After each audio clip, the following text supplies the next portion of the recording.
ایرانی وزارت خارجہ کے ترجمان اسماعیل بقائی نے مکہ معاہدے پر تبصرہ کرتے ہوئے کہا کہ سعودی عرب، پاکستان اور ترکی کے درمیان فوجی تعاون ایران کے لیے خطرہ نہیں۔ تہران میں پریس کانفرنس میں اسماعیل بقائی نے کہا کہ پاکستان، ترکی، سعودی عرب سے ایران کے اچھے تعلقات ہیں اور مکہ معاہدے کے حوالے سے فکر مند ہونے کی کوئی ضرورت نہیں۔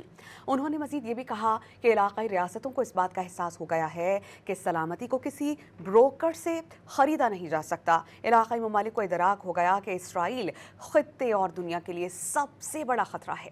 انہوں نے واضح کیا کہ تیسری قوت مداخلت نہ کرے تو آبنائے ہرمز کو کھولا جا سکتا ہے۔ معاہدے کی عملی کی خلاف ورزیاں جاری رہنے تک کوئی بات نہیں ہوگی۔ اسماعیل بقائی نے تصدیق کی کہ باقر قالیباف اور عباس عراقچی کو دورہ پاکستان کی دعوت موصول ہوئی ہے اور یہ دورہ وقت پر ہوگا۔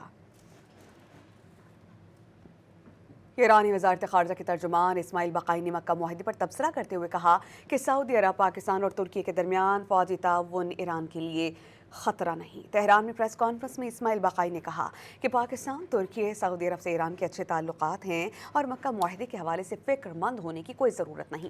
انہوں نے مزید یہ بھی کہا کہ علاقائی ریاستوں کو اس بات کا احساس ہو گیا ہے کہ سلامتی کو کسی بروکر سے خریدا نہیں جا سکتا۔ علاقائی ممالک کو ادراک ہو گیا کہ اسرائیل خطے اور دنیا کے لیے سب سے بڑا خطرہ ہے۔